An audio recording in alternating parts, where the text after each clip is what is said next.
Essa igreja ela tem 3 prioridades máximas. Primeiro lugar, a palavra. Segundo lugar, a palavra.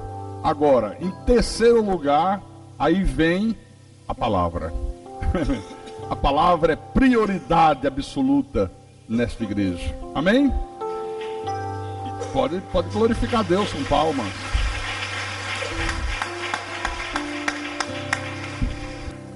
Portanto, quero convidar os irmãos amados a abrir suas Bíblias em Deuteronômio, capítulo 6, versículo 4 e 5.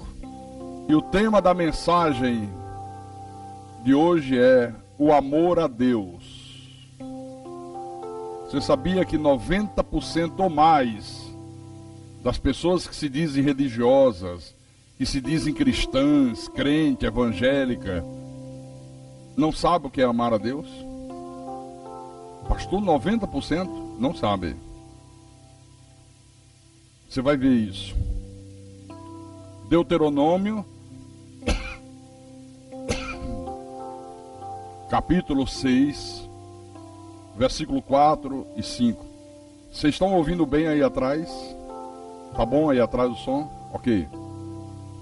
Então vou ler o texto sagrado.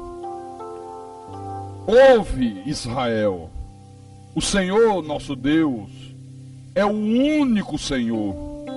Amarás, pois, o Senhor teu Deus de todo o teu coração, de toda a tua alma e de toda a tua força. Vamos orar para que o Senhor nos faça compreender essa coisa de amar a Deus de todo o coração, de toda a alma, de toda a força. Feche os teus olhos, eleve o teu pensamento a Deus. Oremos ao nosso Pai agora.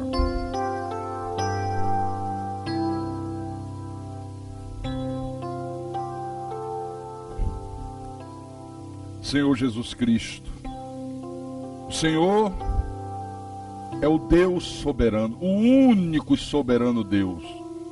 Não existem 2 nem 3, existe um só. O que criou os céus, a terra, tudo que nela há. O Deus que nos criou à sua imagem e semelhança. O Senhor que nos predestinou em amor. O Senhor que nos deu vida quando nós estávamos mortos em nossos delitos e pecados. E é o Senhor que nós adoramos, é o Senhor que nós amamos, é o Senhor que nós servimos com todas as nossas forças, de todo o nosso coração, de toda a nossa alma, com todos os nossos sentimentos. E é o Senhor que nos fala, nos mostrando os caminhos da paz, os caminhos da luz.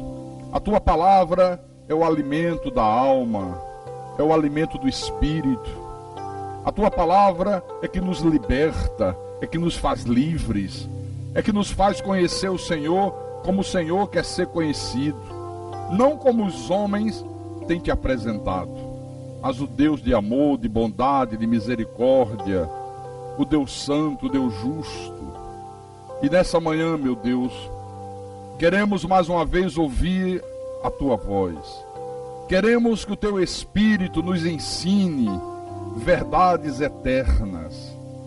Queremos receber o alimento do Espírito, a palavra predestinada de sabedoria. Fala à tua igreja, fala ao teu povo, fala aos teus santos. Usa-me como teu servo, como teu pastor, como instrumento da tua santa vontade. Inspira-me, capacita-me, dá-me a sabedoria para que eu possa anunciar a tua palavra, mas anunciar a tua palavra como o Senhor determinou, com verdade.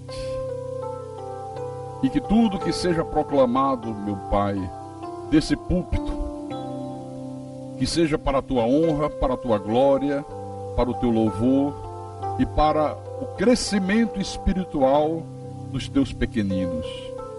Eu te peço em nome de Jesus, e que todos que creem, que digam amém, amém e amém. Diga graças a Deus.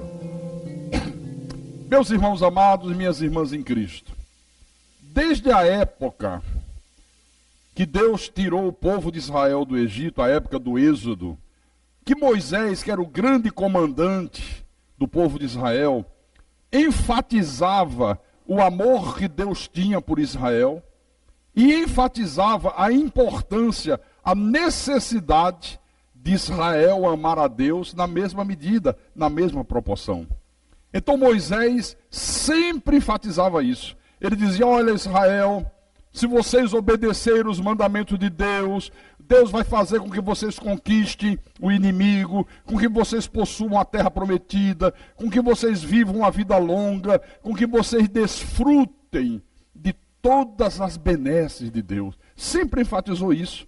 Aqui nesse texto que nós lemos agora, no capítulo 6 de Deuteronômio, do versículo 1 ao versículo 3, ele diz isso. Olha, acompanha aí. Ele diz para Israel: estes, pois, são os mandamentos, os estatutos e os juízos que mandou o Senhor teu Deus se te ensinassem, para que os cumprisses na terra que passas para possuir, para que temas ao Senhor teu Deus e guardes todos os seus estatutos e mandamentos que eu te ordeno, tu e teu filho e o filho do teu filho, todos os dias da tua vida, e que teus dias sejam prolongados. Ouve, pois, ó Israel, e atenta em os cumprires, para que bem te suceda, e muito te multipliques na terra que mana leite e mel, como disse o Senhor, Deus de teus pais. Você vê, Moisés dizia para o povo de Israel: olha, Israel, as promessas que Deus fez no passado aos patriarcas, Deus deu através dessas promessas as escrituras de posse da terra para vocês.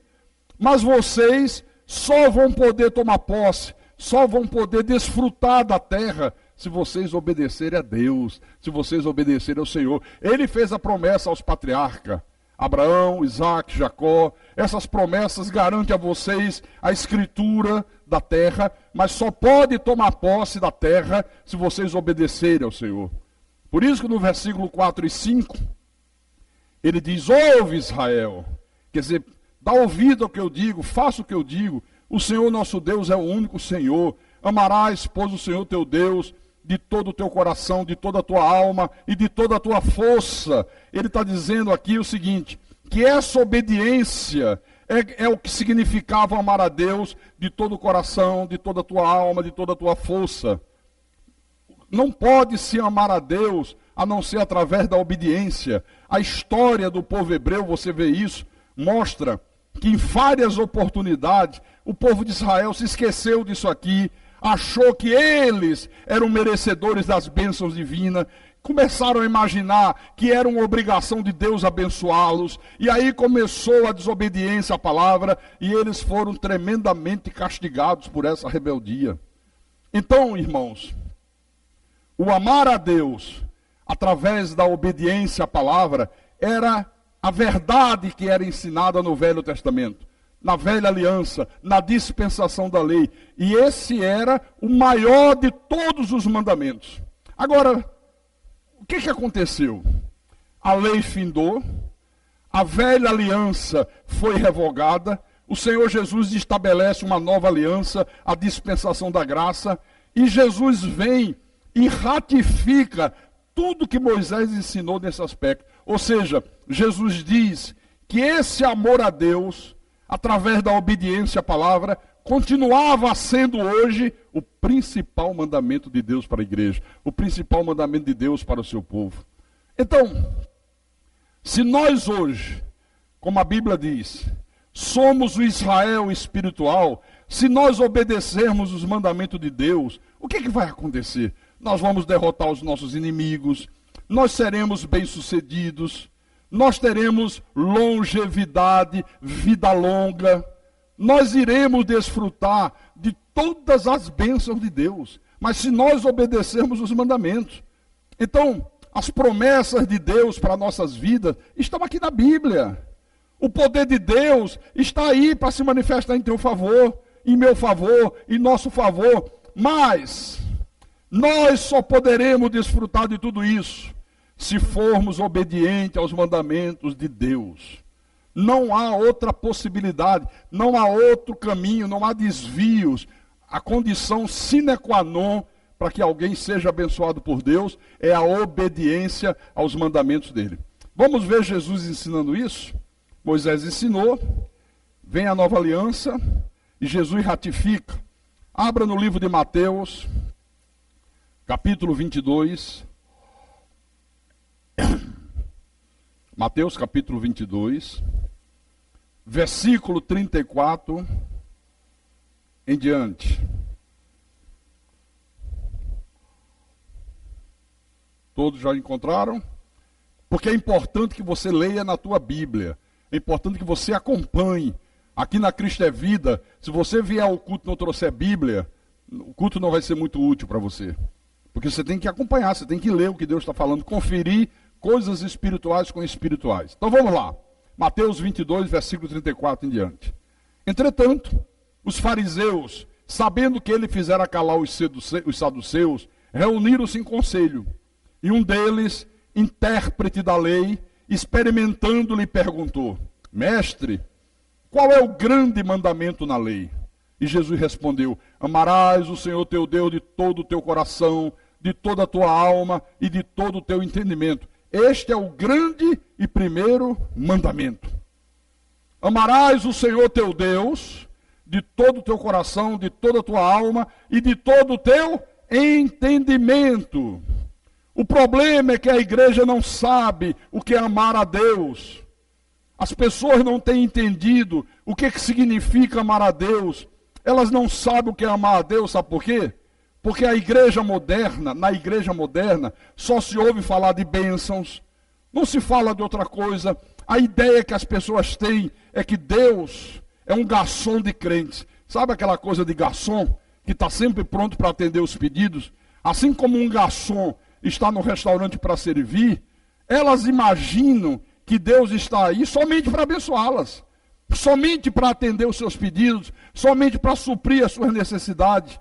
Por isso, os movimentos religiosos têm crescido de uma forma assustadora, mas se fala muito de vitória, se fala de fogo, se fala de glórias, se fala de determinar a bênção, se fala de prosperidade, se fala das promessas de Deus, se fala que Deus derruba o gigante, que Deus faz as muralhas cair, mas não se ouve falar da necessidade imperiosa de se amar a Deus sobre todas as coisas. Isso não se ouve. Não se tem ensinado que só é possível desfrutar das promessas de Deus,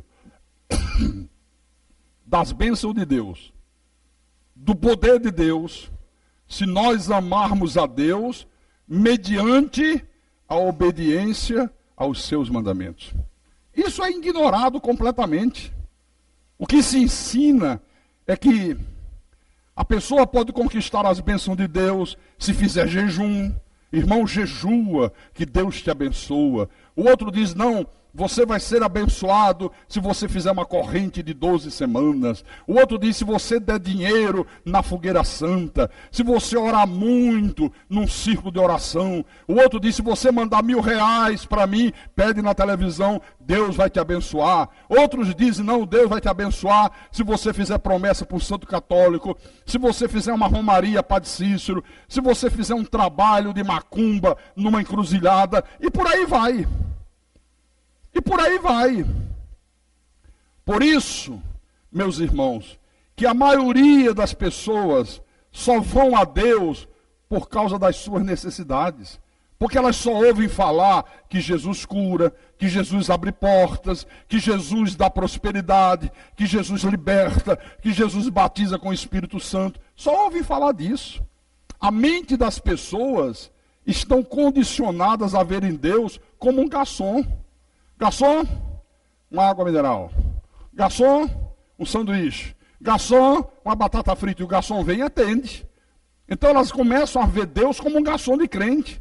Começam a imaginar que elas merecem serem abençoadas, independente de qualquer coisa. E o que é mais grave, irmão, é que elas acreditam que Deus é obrigado a abençoá-las. Não, Deus é obrigado a me abençoar. Deus é obrigado a atender as minhas necessidades. Deus é obrigado a fazer aquilo que eu preciso. É lamentável.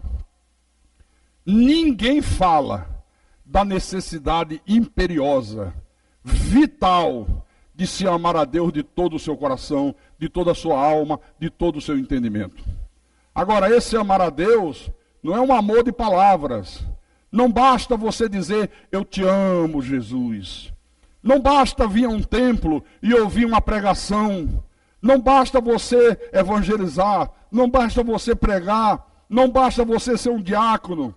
Irmãos, a coisa mais importante que Deus requer da gente é que nós o amemos de todo o nosso coração. Essa é a coisa mais importante. Agora, vem a pergunta cruciante. Pastor, e como é que eu amo a Deus? Eu pensava que eu vim na igreja cantando um hino, dizendo, Jesus, eu te amo tanto. Ah, meu Deus, como eu te amo, como eu te amo, como eu te adoro. Eu pensava que isso era amar a Deus. Não, é porque te ensinaram errado.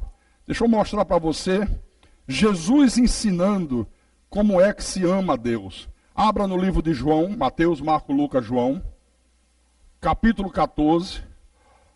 João capítulo 14, versículo 21. Preste atenção nessas palavras. São palavras do Senhor Jesus Cristo. Isso aqui não é a ideia de um pastor, de um líder religioso. Isso aqui é o Senhor Jesus ensinando. Então ele diz assim, aquele que tem os meus mandamentos, quer dizer, aquele que conhece a palavra e os guarda e as pratica, esse é o que me ama. E aquele que me ama será amado por meu Pai, e eu também o amarei e me manifestarei a ele. Então quem ama é quem conhece os mandamentos e os guarda, é quem conhece a palavra e a pratica. Então, irmãos, quem ama, em primeiro lugar, tem que conhecer a palavra. Se você não conhece a palavra, você não pode amar a Deus, é impossível amar a Deus. E se você conhece a palavra e não a pratica, você também não ama a Deus.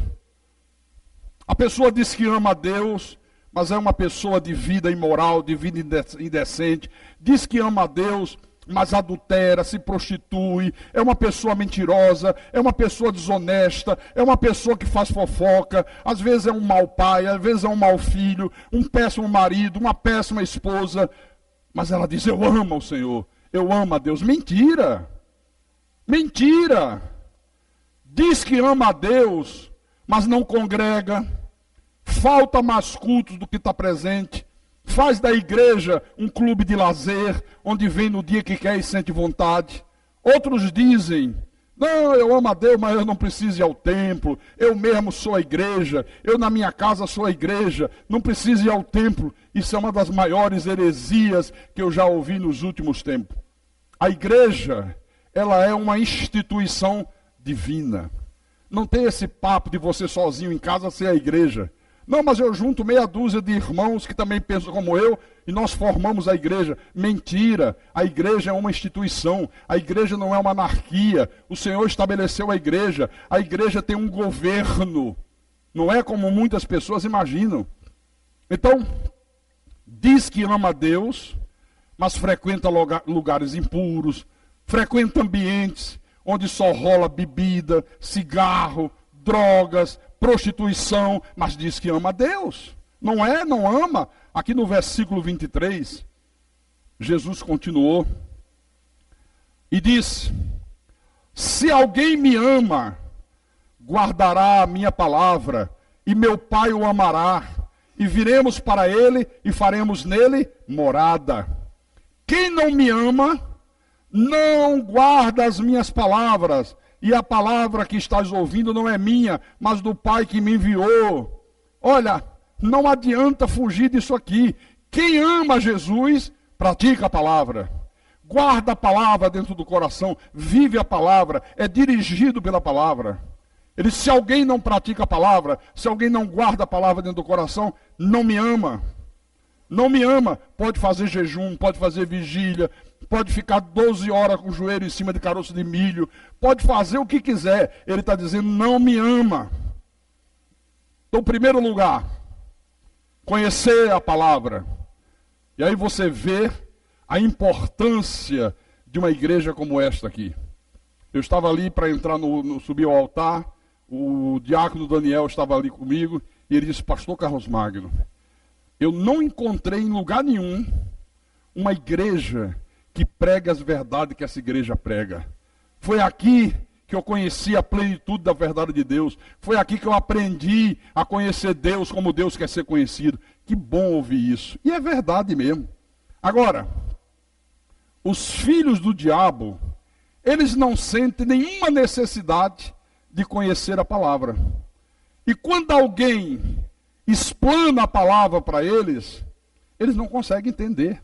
Não conseguem compreender. Você quer ver isso? Aqui mesmo no livro de João, volta um pouco atrás no capítulo 8. João capítulo 8. Versículo 31. Vamos ler o 31 e o 32. Ok? Vou ler. Disse, pois, Jesus aos judeus que haviam crido nele: se vós permanecerdes na minha palavra, sois verdadeiramente meus discípulos, e conhecereis a verdade, e a verdade vos libertará. Olha, ele disse aos judeus que haviam crido, que diziam: eu creio que tu és o Messias, eu creio que tu és o enviado, eu creio que tu és Deus sobre todos, eu creio que o Senhor é o Salvador. Aí Jesus disse: vocês creem? Pois bem, se vocês permanecerem na minha palavra, aí vocês são verdadeiramente meus discípulos. O que é permanecer na palavra? Permanecer na palavra é ser dirigido por aquilo que a palavra determina. Tem gente que ao invés de fazer isso, muda de igreja. A pessoa congrega, aí um dia ela pratica um erro, um pecado, ao invés dela ser humilde, ao invés dela reconhecer que errou, pedir perdão, ela muda de igreja. Esse não permanece na palavra. Não permaneceu na palavra. Às vezes a pessoa congrega, aí é contrariada, às vezes até é vítima de uma injustiça, mas ao invés dela esperar em Deus, que é soberano, que é justo, ao invés dela esperar em Deus, ao invés dela crer que Deus está no controle daquela situação, que no tempo certo Ele fará a justiça, a pessoa se ira, se revolta, quer uma solução imediata do problema, e como as coisas nem sempre podem ser dessa maneira, o que é que ela faz? Pé na estrada, muda de igreja. Essa não permaneceu na palavra. Ele se permanecer na palavra, se você fizer o que a palavra manda, se você for dirigido pelo que a palavra determina, aí você é verdadeiramente meu discípulo. A pessoa conheceu a verdade plena do Evangelho da graça de Deus, aí ela diz que crê que Deus está no controle de todas as coisas. Ela diz: eu acredito que não cai um fio de cabelo da minha cabeça sem que seja com a permissão de Deus. Mas aí um dia vem uma tribulação qualquer, aparece um momento de dificuldade, um momento de aperto, a coisa fica difícil. Aí aparece um vizinho e diz: olha, que tal você ir lá onde eu frequento, na seita que eu frequento, fazer uma corrente de 12 semanas? Olha, o pastor lá dá uns passes, igual o pai de santo, vai resolver o teu problema. E aí a pessoa na hora do aperto diz: eu vou lá fazer uma tentativa. Essa não permaneceu na palavra, não é discípulo de Jesus. Bom, diante dessa verdade exposta por Jesus aos judeus que haviam crido nele, logo surgiu os opositores da verdade. Leia, por favor, o versículo 33 em diante. Aí alguns responderam: espera lá, somos descendência de Abraão, jamais fomos escravos de alguém, como dizes tu, sereis livres? Aí Jesus disse: em verdade, verdade vos digo, todo que comete pecado é escravo do pecado. O escravo não fica sempre na casa, o filho sim, para sempre. Se, pois, o filho vos libertar, verdadeiramente sereis livres. Irmãos, preste atenção. Perceba como que é impossível um filho do diabo admitir as suas culpas, admitir seus erros, admitir os seus pecados. Como é difícil. Esse povo aqui foi escravizado por 7 nações diferentes. Você lê o livro de Juízes, está tudo lá. As 10 tribos do norte foram levados cativos para a Síria. As 2 tribos do sul foram levados cativos para a Babilônia. E nesse momento aqui, que Jesus profere essas palavras, eles estavam subjugados por Roma. Mas disseram, nunca fomos escravos de ninguém. Que história é essa de sereis livre? Nós nunca fomos escravos de coisa nenhuma. Só que Jesus não estava nem se referindo a esse tipo de escravidão. Ele estava se referindo à escravidão do pecado. Porque além da escravidão humana, eles eram escravos do pecado. Porque o pecado, a desobediência a Deus, põe você dentro de uma cadeia de grades invisíveis. Eu era um escravo. Eu era escravo do álcool, eu era escravo das noitadas, eu era escravo do cigarro, eu era escravo da prostituição, eu era escravo de sentimentos maus, malignos, de um espírito de violência. Eu era um escravo. Mas, no dia que eu ouvi a palavra da verdade, e já fazem 20 anos, no dia que eu ouvi essa palavra da verdade e eu criei, o Filho me libertou para sempre, aleluia. Passei anos me prostrando diante de imagens, fazendo promessa, passei anos fazendo corrente, ungindo a cabeça com óleo, nunca me libertei. Mas quando o Filho liberta, Jesus diz, você verdadeiramente será livre. Então, se a palavra não estiver em você, dentro de você, você vai continuar escravo. Vai continuar odiando a Deus. Aqui no versículo 37, Jesus disse assim, eu bem sei que vocês são descendência de Abraão. Contudo, procurais matar-me, porque a minha palavra não está em vós. Eu sei que vocês são descendência de Abraão. Jesus está dizendo, mas isso não quer dizer nada.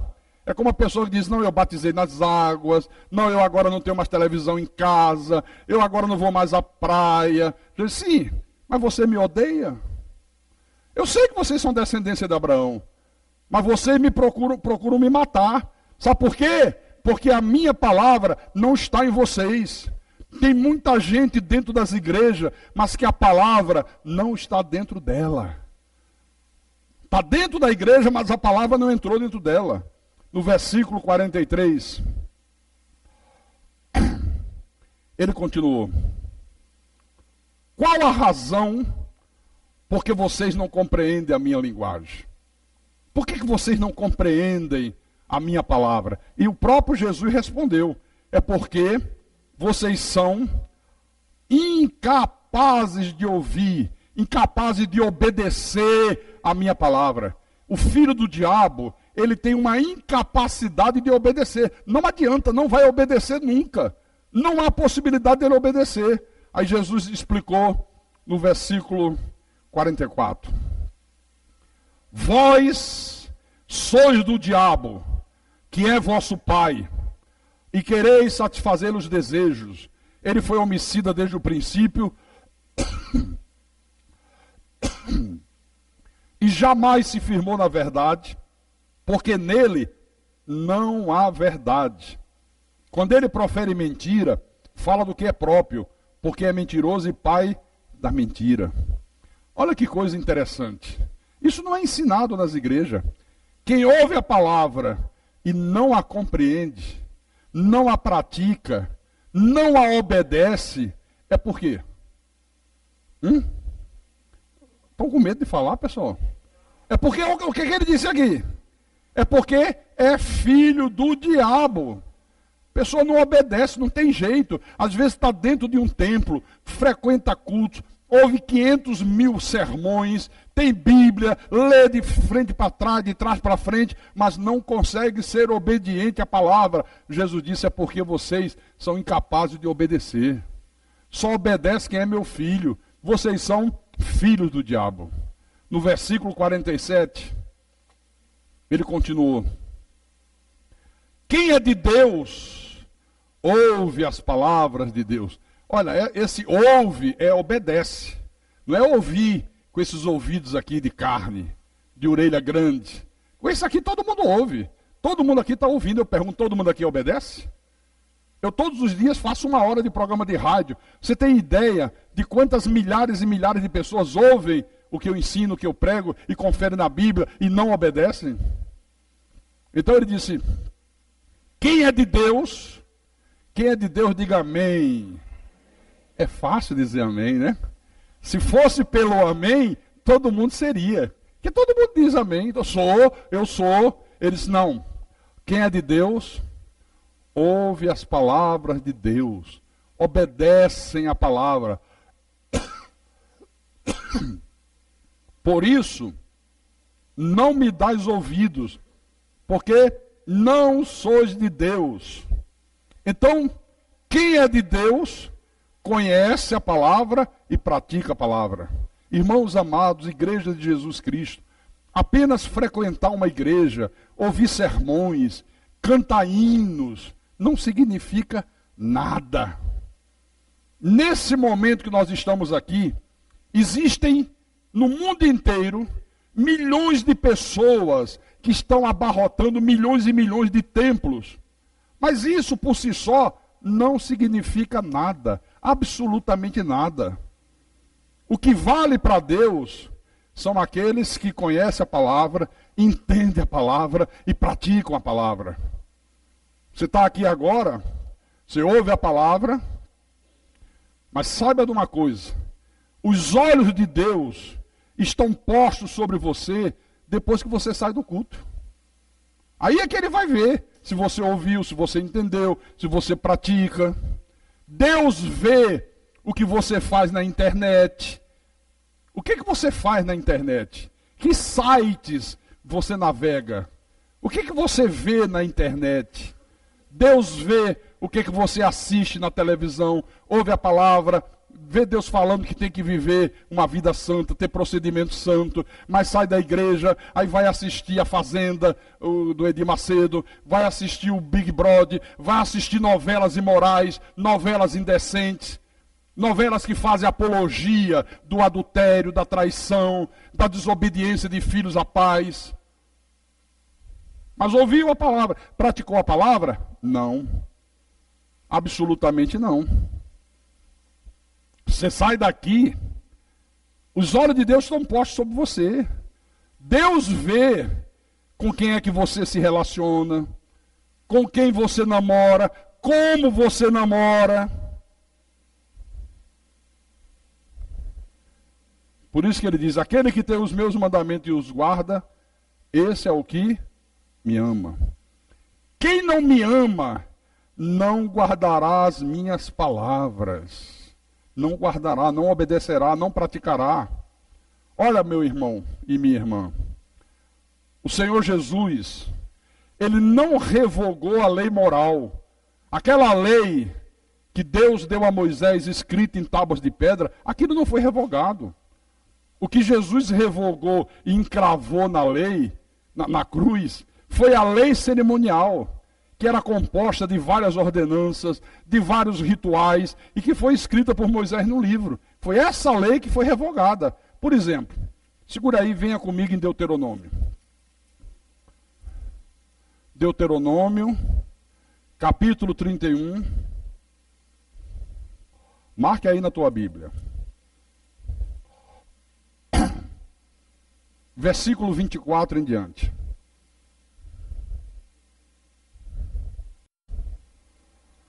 Deuteronômio, capítulo 31, versículo 24 em diante.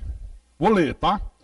Tendo Moisés acabado de escrever integralmente as palavras desta lei no livro, deu ordem aos levitas que levavam a arca da aliança do Senhor, dizendo, tomai este livro da lei e ponde ao lado da arca da aliança do Senhor, vosso Deus, para que ali esteja por testemunha contra ti.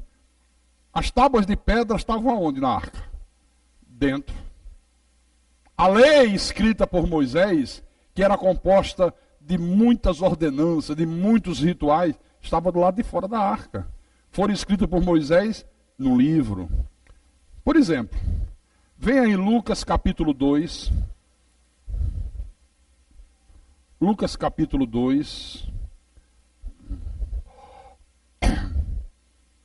Versículo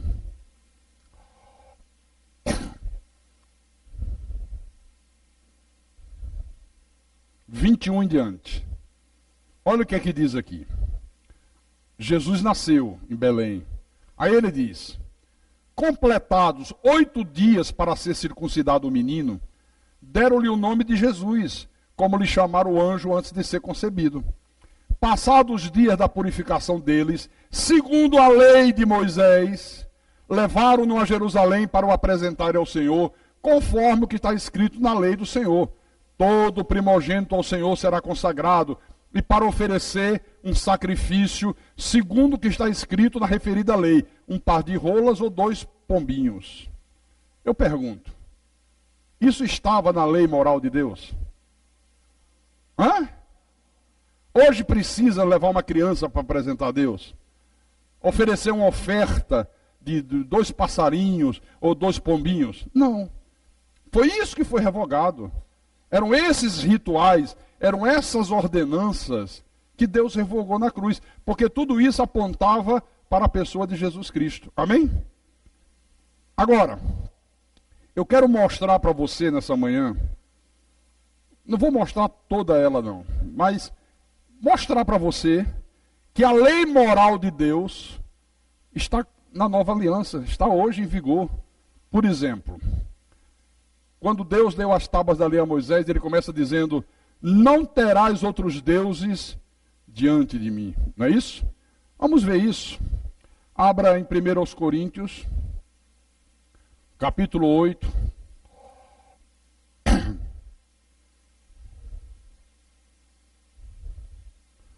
1 Coríntios, capítulo 8, versículo 6. Vamos ver esse mandamento. No Evangelho da Graça, na Nova Aliança. Porque tem gente que acha que acabou tudo. Que agora é tudo diferente, agora vale tudo. Não. Paulo diz à igreja: todavia, para nós quem? Os cristãos, há um só Deus, o Pai, de quem são todas as coisas e para quem existimos, e um só Senhor, Jesus Cristo, pelo qual são todas as coisas e nós também por Ele. Há um só Deus e um só Senhor. Quem é esse um só Deus que é um só Senhor? Jesus Cristo. Está aqui o mandamento escrito. Depois o Senhor diz assim: não farás para ti imagens de escultura. Vem em Atos dos Apóstolos, capítulo 17, versículo 29. Atos capítulo 17, versículo 29. Quando Paulo fez aquela maravilhosa pregação em Atenas, na Grécia, aí no versículo 29 ele diz: sendo, pois, geração de Deus, não devemos pensar que a divindade é semelhante ao ouro, à prata ou à pedra, trabalhados pela arte e imaginação do homem. Se vocês são filhos de Deus, nascidos de Deus, vocês não podem imaginar que Deus seja um Deus de pedra, seja uma imagem de gesso, seja um Deus esculpido na madeira. Não imagine isso. Isso são deuses falsos, trabalhados pela arte e imaginação do homem. Homem perversos e maus. Deus não é isso. Não farás para ti imagem de escultura. Se fosse hoje, ele ia acrescentar umas coisinhas a mais. Ele ia dizer: não devemos pensar que a divindade seja semelhante ao ouro, à prata, à pedra, ao sal ungido, à rosa ungida, à colher de pedreiro, não sei de quê. Porque não é isso que se faz hoje? Isso, não pense que Deus é isso. Deus não é isso. Depois tem um mandamento que foi dado, que também muita gente não entende. Lembra-te do dia de sábado para o santificar. Lembra-te do dia de descanso, a determinação que Deus fez ainda na criação do mundo. Deus trabalhou 6 dias, no 7º dia, Deus descansou das suas obras. E disse: esse dia, o 7º dia, será santificado para mim. Cada 6 dias trabalhado, um dia nós devemos dedicá-lo inteirinho para Deus. Aí tem gente que diz assim: mas isso era para os judeus. Mas na criação não tinha judeus. Não havia ainda a nação de Israel, né? Não, isso aí é para todo o povo de Deus, para o Israel de Deus. Mas isso está, pastor, na nova aliança? Vamos ver se está.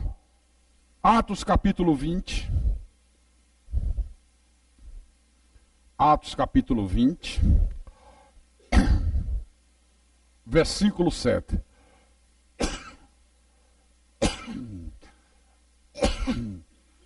Vamos ver. Olha o que diz aqui. No primeiro dia da semana, estando nós reunidos com o fim de partir o pão, Paulo, que devia seguir viagem no dia imediato, exortava-os e prolongou o discurso até a meia-noite. Deixa eu explicar. Quando a igreja foi estabelecida, os apóstolos, que é quem lançaram o fundamento da igreja, a igreja de Jesus é edificada sobre o fundamento dos apóstolos, eles adotaram o domingo como dia de descanso, como dia do Senhor. Determinaram isso, porque os adventistas dizem: não, é o sábado. Não, a palavra Shabbatum significa dia de descanso. A palavra Shabbat não é o nome de um dia da semana. Quando Deus estabeleceu o dia de descanso, não havia calendário romano. Não havia o que nós temos hoje: segunda, terça, quarta, quinta, sexta, sábado, domingo. Não havia isso. 6 dias trabalharás e farás toda a tua obra. Mas o 7º dia será dedicado ao Senhor teu Deus. Você tem 6 dias para você trabalhar, ganhar dinheiro, se divertir, ir na praia, visitar amigos, visitar parentes, fazer o que você quer e gosta, desde que não seja pecado. Mas o Senhor diz: mas o 7º, você cessa todas as atividades normais e seculares e você vai dedicar esse dia inteirinho para mim. Então os apóstolos determinaram que o domingo seria o dia de descanso. Seria o dia que nós devemos cessar todas as nossas atividades e dedicar esse dia inteirinho para Deus. Por isso que no nosso ministério nós celebramos 2 cultos aos domingos. Esse que estamos fazendo agora, que começou 9 horas da manhã, depois nós voltamos às nossas casas, almoçamos, se quiser tirar um cochilo, tira um cochilo, para de noite estar bem descansado, e voltamos para o culto da noite, que começa às 18 horas. Dificilmente você vê uma igreja que celebre 2 cultos aos domingos. E quando celebra, não é nesse espírito de guardar o dia do Senhor, de ser um dia de descanso, é no sentido das pessoas terem opção. Aqui tem 2 cultos, você pode optar. Se você quiser, você vem de manhã. Se você não quiser, você vem à noite. É como se fosse uma opção. Não, não é opção, é obrigação. É dever, é obediência ao mandamento. Amém? Então, eu poderia mostrar todos os outros mandamentos aqui na nova aliança. Poderia mostrar.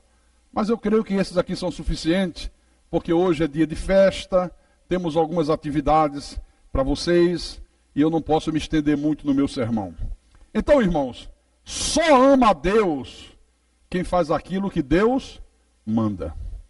Se Deus manda perdoar, eu tenho que perdoar. Se Deus manda ser misericordioso, eu tenho que ser misericordioso. Se Deus manda amar o próximo como a mim mesmo, eu amo ao meu próximo como a mim mesmo. Se Deus manda que eu seja uma pessoa santa em todo o meu procedimento, eu serei santo em todo o meu procedimento. Não é perfeito, porque ninguém é perfeito. Nós somos imperfeitos. Só seremos perfeitos quando Jesus voltar e nós recebemos um corpo glorificado. Enquanto nós estivermos nesse corpinho aqui de pecado, de carne, nós somos imperfeitos. Temos as nossas imperfeições, mas nós fazemos o possível que está ao nosso alcance para sermos santos em todo o nosso procedimento. Se Deus manda dizimar, eu dizimo. Se Deus manda que eu seja generoso nas minhas ofertas, eu sou generoso nas minhas ofertas. Se Ele manda que eu não devo faltar aos cultos, eu não falto aos cultos. Se Ele manda guardar o dia de descanso, eu guardo o dia de descanso. Isso é que é amar a Deus.